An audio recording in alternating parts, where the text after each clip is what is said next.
Good morning, Melanie. I just arrived to your hospital room. I don't see you around. I brought a change of clothes. Everything okay? Is there something you want me to take back home with me? Like laundry or something? Oh, hey, Mom. Yeah, actually there is. There's a bunch of laundry in the closet near the door. Get those washed, would you? All right, no problem. Oh, and Melanie, there's one more thing. Yeah? What is it? You and the baby are scheduled to come home the day after tomorrow, right? Yes, that's right. Why do you ask? Well, I suddenly have this urgent issue back at my parents' place, and I won't be home for a few days. So I asked my son to take the afternoon off the day after tomorrow to pick you up by cab. Hope that's okay. Oh, yeah? Okay, so Rob is gonna pick me up, huh? No problemo. No problemo? Oh, yes, I get it. I really feel awful about it. No worries, I'll be fine. Actually, I'm sorta thankful. Excuse me? Never mind.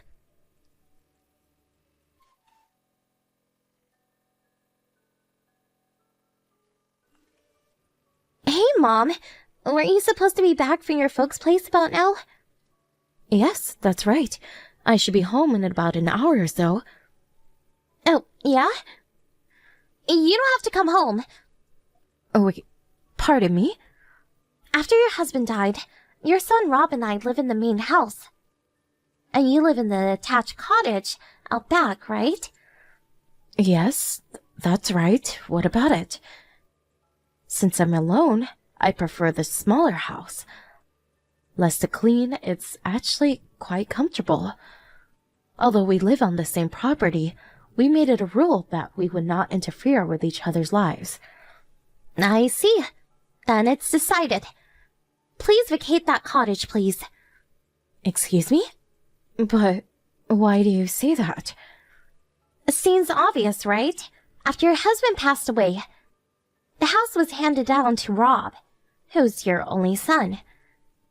So I figured, since I am Rob's wife, I have the authority to determine who lives here and who doesn't. Makes perfect sense, right? And what's more, I just gave birth to a healthy young boy who will next take over this property someday. So, simply put, I surpass you as the authority figure here. I make the decision about this family and this property. You're not making much sense, Melanie.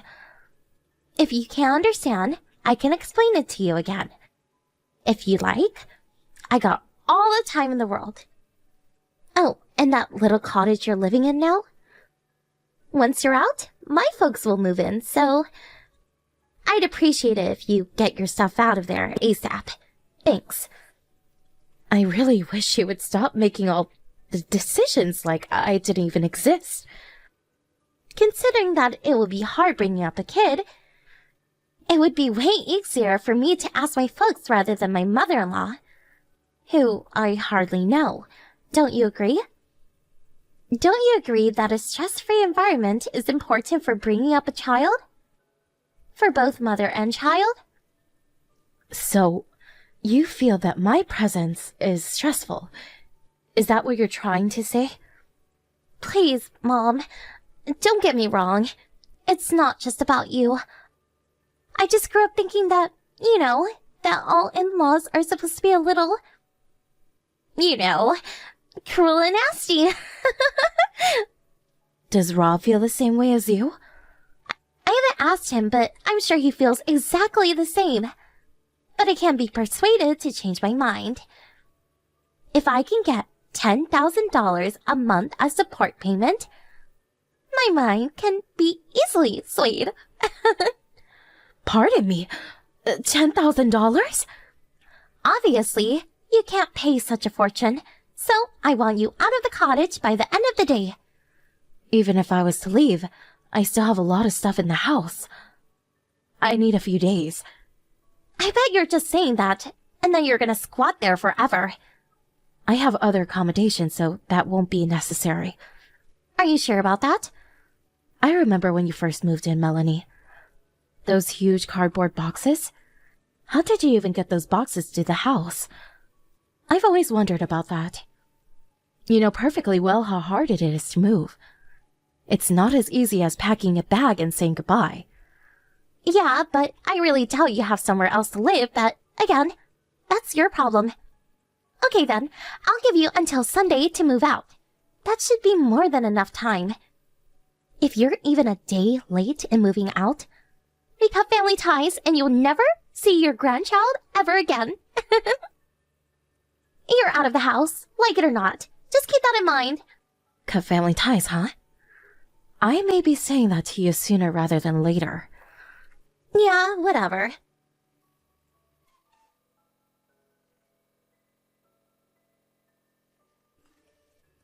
Judith, is this true? Did you really move out of your own place? Good morning, Rob. Please, no need to worry about me. I'm fine. As you all know, I have other accommodations. But it seems unfair. This is your home. Yes, it is. By the sound of it, apparently Melanie hasn't mentioned anything. Melanie, did she say something to you? Yes, it was Melanie who told me to get out of the house. She seemed pretty adamant about it, too. Are you joking? She told you to leave your own home. Why? I'm pretty sure I mentioned this to you before, but I just want to make sure. She knows that we're not related, no blood ties, and that I haven't officially registered you as my child. She knows this, right? Yeah, I told her that before we even got married. She thought it was weird at first when I kept calling you Judith, but when she asked me about that, I told her that my dad brought me up as a single parent, and that you and Dad got married after I finished school and was already working. I also explained that since I was already an adult, I wasn't really necessary to do all the paperwork for adoption. That's what I wanted to verify. Thanks. Do you have any evidence that Melanie demanded that you leave? Yes, she contacted me online. So the whole conversation should be there word for word. I'd appreciate it if you could send me the entire conversation. I want to get a grasp of the whole situation. Okay, I can do that. I'll send it later. Oh, and one more thing. Now that you moved out, I don't see how we can go on living here any longer. The only problem is that Melanie just got out of the hospital and is still pretty weak and needs rest. As you know, the baby is tiny. We really shouldn't be taking our son outside for now. Would you mind waiting 3 or so months until we're ready to move? I'd really appreciate it. Of course, Rob. How can I say no? Thank you so much, Judith, and I'm really sorry about all this. And I appreciate your considerateness. No need to apologize. I just hope things work out for you two. Or should I say 3?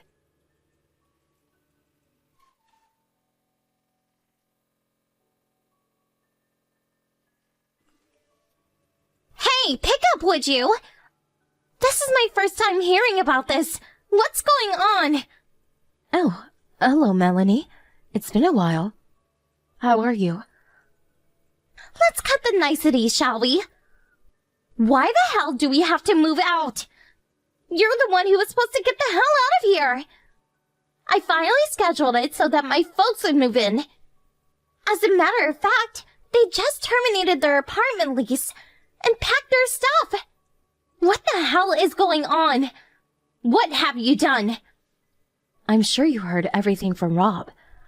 He told you that the owner of the house is me. That can't be right. When a father dies, the son takes over as heir. Rob's the only son. The house obviously goes to him. What are you, delusional? And you have to pay all kinds of taxes too, like property and state taxes. You're just a housewife. You would never be able to pay that. Oh, I see now. That's where all misunderstandings come from. A misunderstanding? What are you talking about? For starters, I'm not a housewife. Actually, I'm an investor. Wait, excuse me? An investor? I'm not only investing in stocks, but also have considerable real estate assets too. And that house you guys are living in right now? I bought that house years ago, which is also in my name. Wait a sec. Am I hearing you right? My husband's office was not far away, so when we married, we moved in here. It was just more convenient. After a few years, Rob got transferred to this area, so he moved in with us. The place is pretty big, so 3 adults wasn't a problem, and we had the cottage out back. We lived a nice, peaceful existence for years, before you arrived. So, does that mean that the house will not be Rob's for the foreseeable future? That's where you got your wires crossed again, Melanie. About any inheritance, we decided long ago that when my sister's child turns 30, she would inherit the house. We decided that years ago, and Rob's father was well aware of it, as Rob is. I'm surprised he didn't tell you. Are you for real? That doesn't make sense. Even if Rob is not your real child, he is nevertheless your son. You can't deny that. He has rights too. Being your son, he has way more rights and priority than some niece or nephew. I never officially adopted him as my son. Therefore, there is no inheritance involved. Although he may be perceived as my son. I don't want to sound crude, but he is actually a stranger.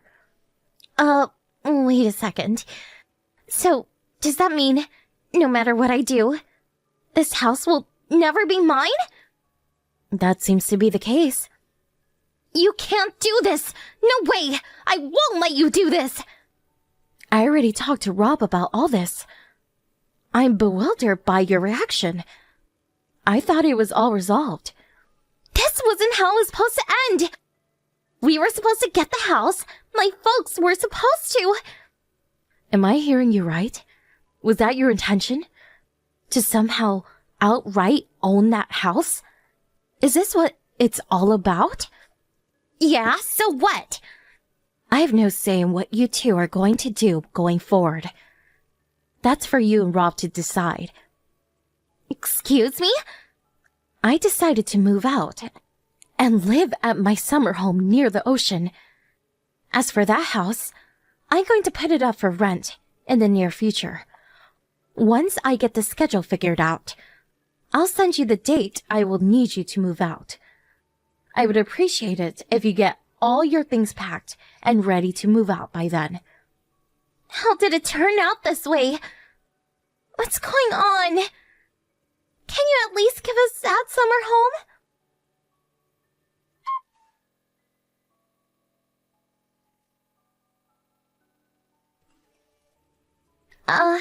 Hello, Mom? It's been a while. How have you been? Is that you, Melanie? What do you want? I hope it's not about extending your stay. I already have that place on the market. Besides, I thought we made it clear that we have to cut all ties. Cut ties? Why would we do that? Can't you see me and your grandson right outside your window on your front doorstep? Come on, Mom. Open up the front door and let us in. Pardon me? What are you talking about? Which front doorstep? Are you even at the right house? I'm looking outside the door, but I don't see anybody. You're not fooling me one bit with that kind of play acting, Mom. I did a little checking up on you, like where you moved. Pardon me? You checked up on me? Remember a few months back? You were talking about moving to your summer house back east, near the ocean. Now that has to be the ritzy area near Hamilton Beach, right? I did a thorough check on that place. I checked every address around the area and finally tracked you down. Hamilton Beach? I don't live in Hamilton Beach. Where'd you get that idea? Huh? Wait, what?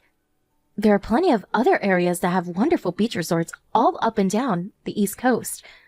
I never said I had a summer home in the Hamilton Beach area. But your name's right here on the mailbox. That's how I tracked you down. My last name is pretty common. I read somewhere that it's one of the top 10 names in the US. I bet there are dozens of people in that area with my first and last name. You're kidding me, right? You're not pulling a fast one on me, now are you? Now, why would I do that? I have no reason to lie to you. If you're making a scene in front of some stranger's house, I suggest you leave before they call the police.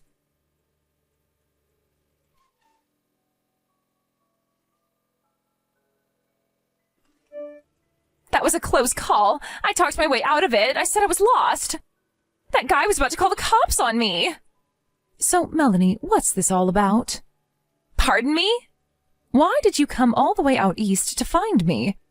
Were you just curious to see where I lived? Well, I figured, you're not getting any younger.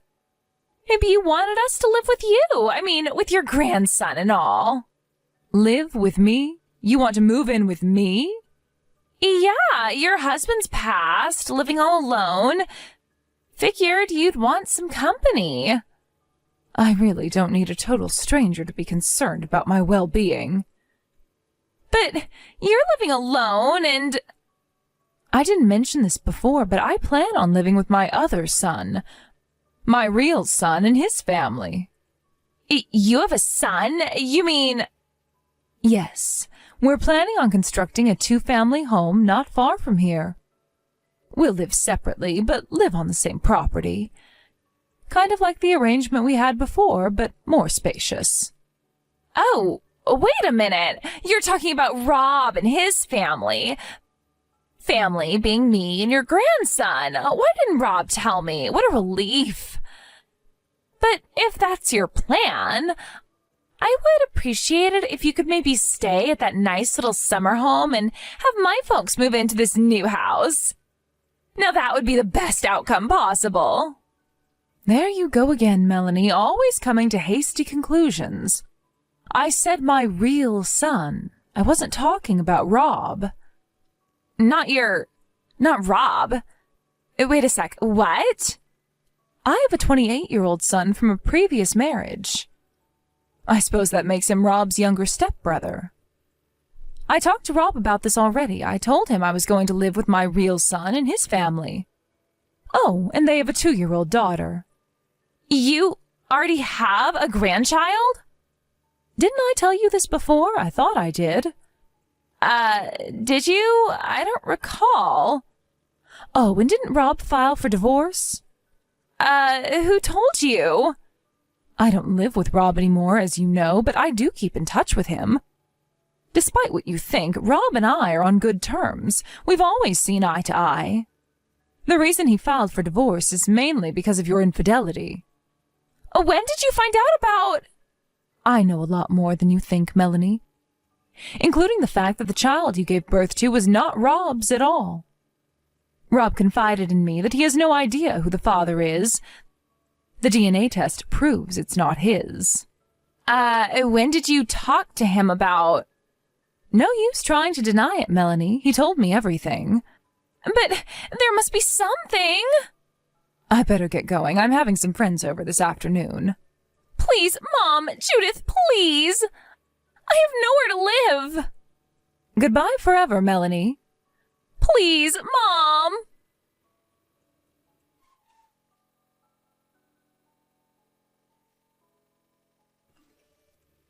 I later learned that she came looking for my summer home in Hamilton Beach area with her parents in tow. It seems the 4 of them were left with nowhere to live. I guess they figured that if they rushed to my home in Hampton Beach, which is not where I live, somehow they would be able to move in, at least for a while. I think their intention was to somehow kick me out and take over the house. Why they thought that, I have no idea. As a result of their misguided pipe dream, they were left homeless. They were lucky they had their grandchild with them because a nearby relative took pity on them and put them up for a few nights. But word spread of their antics among the relatives, and eventually, sad to say, the child was put up for adoption.